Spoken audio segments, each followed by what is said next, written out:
in Jacksonville.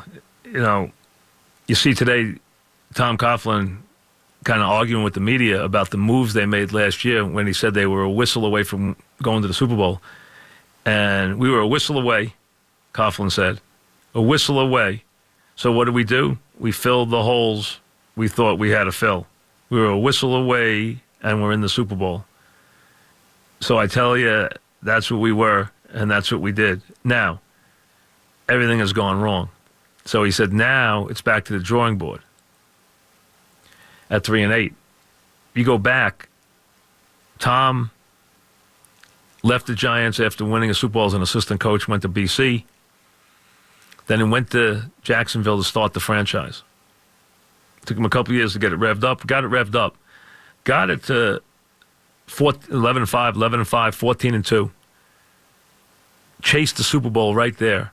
Got himself into salary cap hell. Went 7-9, 6-10, 6-10. Got fired by Wayne Weaver, who said afterward, the first owner of the Jaguars, worst move I ever made was firing Tom Coughlin. Biggest mistake of my life. So they were frustrated. Tom was fighting with the front office. They got in salary cap hell. They had to jettison the team because they chased the championship. They were an inch away. They brought in some guys, thought they were ready to win it, went for it, didn't get there, twice got to the conference championship game and lost. And then had 3 losing seasons. They fired him in 2002. He's out of football 2003. 2004, Wellington hires him to the Giants. We know the saga of that. Wins 2 Super Bowls. Now he goes back to Jacksonville, and he's obviously in charge of the franchise. And comes within an inch last year of going to the Super Bowl. We were a whistle away, he said. And referencing the play that Miles Jack was ruled down after a fumble recovery that would have won the game, as you remember. We made the moves we needed to make. Aren't you going to fill the pieces and try to be as good as we can be? That's what got us. That's the nature of the game. So now we go back to the drawing board.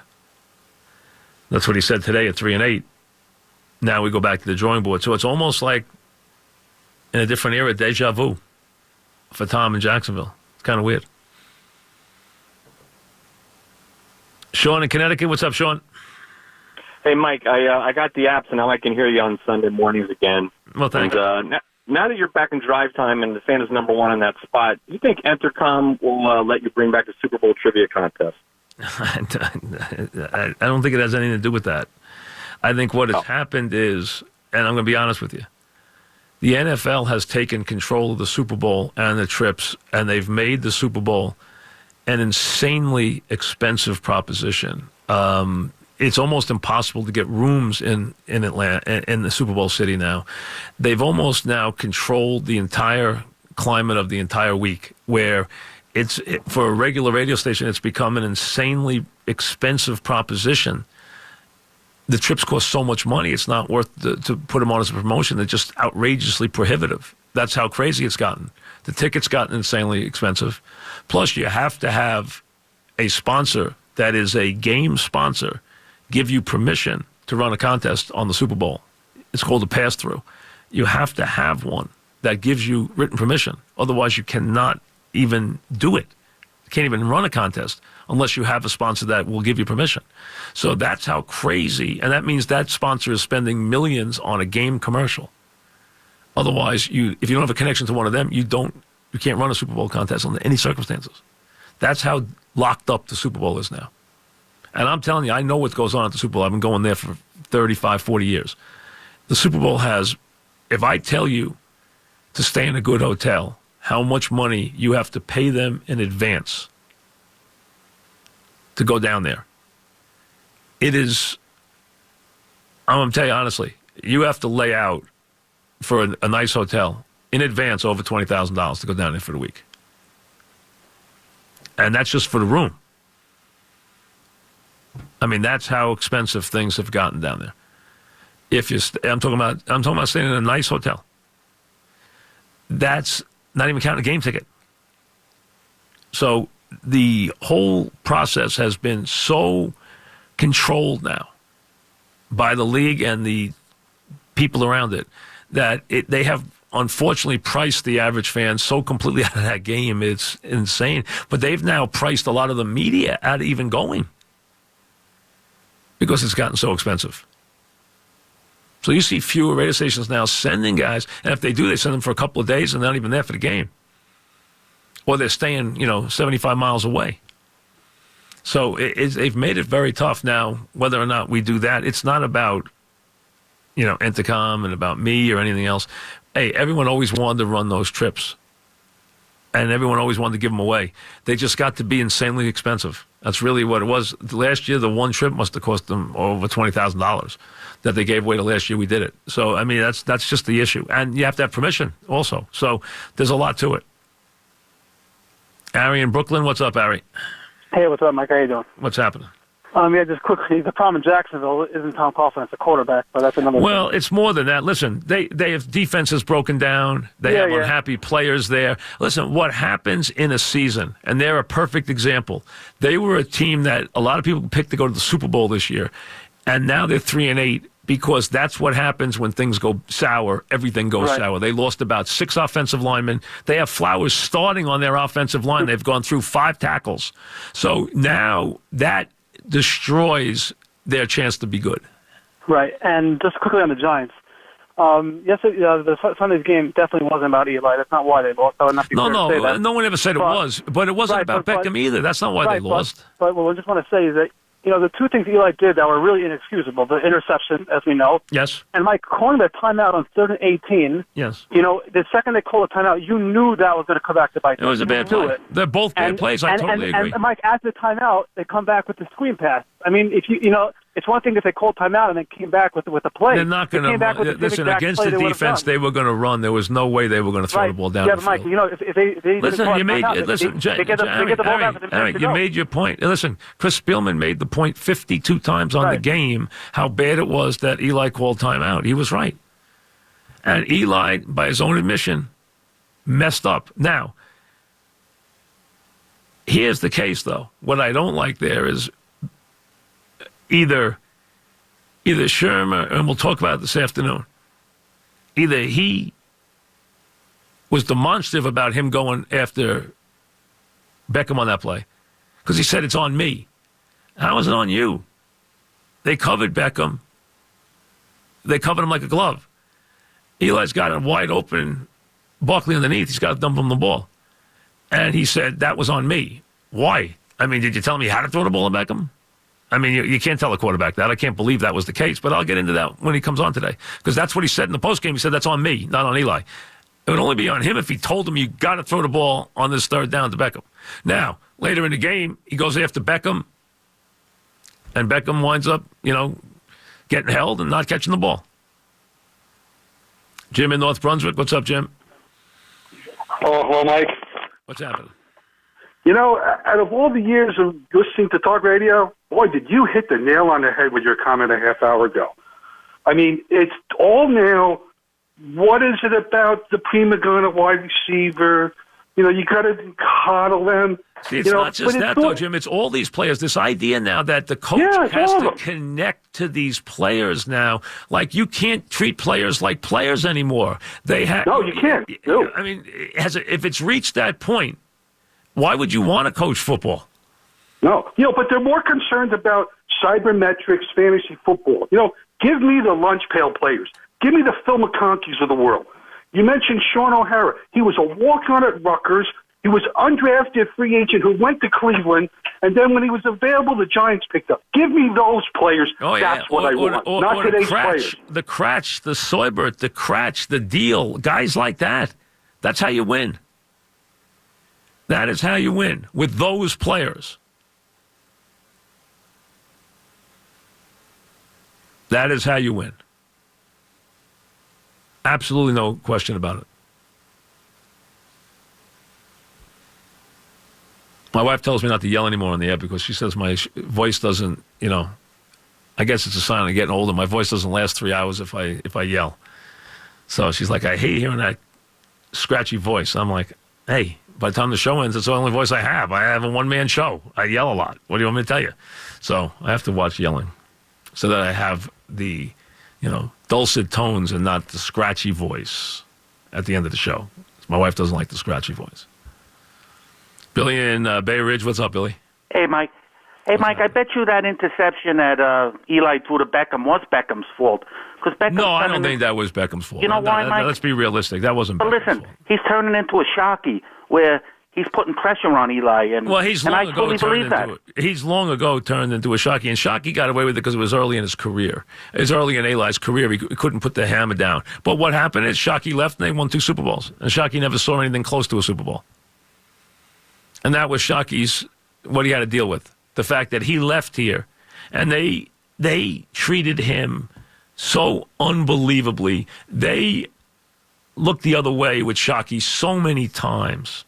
They made excuses for him when he wouldn't show up for. We made a deal with Shockey for a show. First time he doesn't show up, Giants say, "Hey, give him a break." Blah blah blah. Okay. Next week he doesn't show up. Hey, give him a break. He had to pick his mother up the airport. I said, "Give me a break." So I went nuts on the air, and that's when Shockey, and I got into a little brawl. Not physical brawl, because, no. Shockey could have, I don't think he was tough, but he would have, would have killed me. But the point is, I don't think Shockey was very tough, but he was big. But, he lasted 3 weeks on the show. Didn't show up twice, getting paid, and show up twice out of 3 weeks. And then he gets mad that you throw him off the show. But instead of the Giants saying, "Hey, our player's a jerk," they said, "Hey, look the other way, give him a break." No. And already, of course, he's like, "You don't realize how talented he is." Oh, yeah. How did his career go? But the idea now of hearing, and you hear it all the time, you have to relate to the player. You can't treat him that way anymore. Why not? That's the same thing you hear about 12 and 13-year-old kids. You can't treat him that way anymore. Why not? So you got to give him everything? You got to give in to him on everything? They haven't met my wife. I can tell you that. Kevin in the Bronx. What's up, Kevin? Hey, how you doing, Mike? What's happening? Mike, just bear with me. I get a little nervous whenever I talk to you. Relax. Hey, listen, I think one of the big problems that's going to come up with the Giants, with Beckham, is he's no longer the best player on that offense. And I think the running back is, Barkley's going to be far better than him real soon. And I think that's going to bother him to high heaven. And you're right. It's only going to be more and more. And the problem, Kevin, is that it's easier to get the ball to the running back. Yes. Than it is to get it to the wide receiver. So it makes it. And Beckham's going to get numbers every game. He's going to take touches away from Beckham, and that is.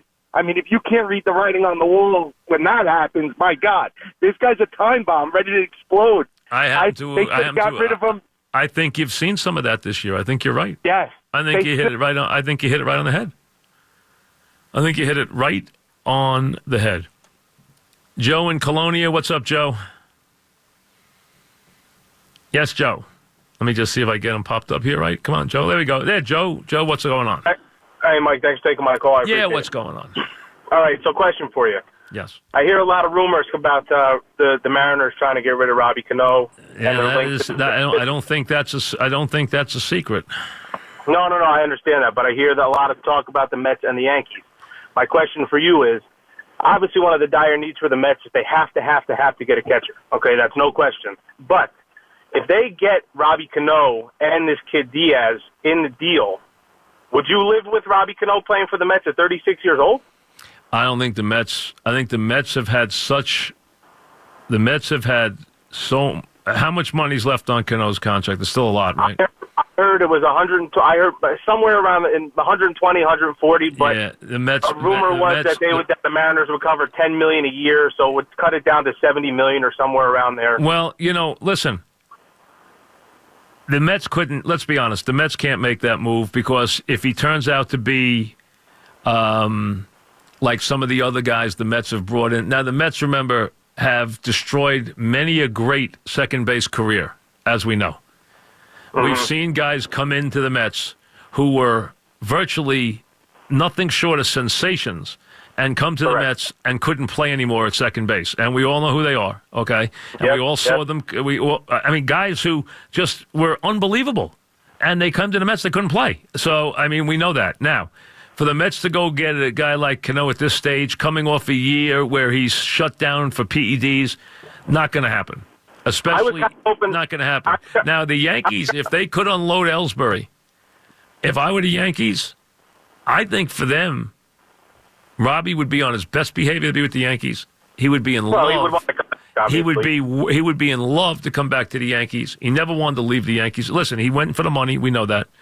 Okay. Robbie loved being here. He fit the ballpark to a T. He's a guy whose career I knew was never going to be the same in Seattle because he was made for the ballpark. Plus, he loved it here. I know he burned the candle at both ends, but he was a guy who was able to do it. Yeah, he stayed out late. Everybody knew it. It was no secret. But he also never missed a game. And he put up insane numbers year after year. The years Cano had for the Yankees, people forget. But the problem is now, he's coming off a year where he got caught doing drugs. He's 35, going on 36. He'll be, I think, 36 by opening day, right? When is his birthday? I know he's 35, but I don't know when his birthday is. What? He is 36. Oh, he is 36. All right, he already turned 36. So, okay, he already is 36. He's making a lot of money, even if they take some of it. If I were the Yankees and I could dump Ellsbury's contract and bring Cano back, I think Cano would be on his best behavior. I think you would get 2 really good years out of him anyway, and then you probably wouldn't be worth much after that. I don't think the Yankees will go near him, though. I don't think they will. I think that would energize him. I think the Mets, I wouldn't go near him, and if I'm the Mets, I think it's wrong to go near him because I don't think he'd be motivated to play for the Mets anyway. I think if he could step back into Yankee Stadium, where he worshipped being a Yankee, and you say what you want about Cano. And I know people would say Cano didn't hustle all the time and blah, blah, blah. Cano never missed a game.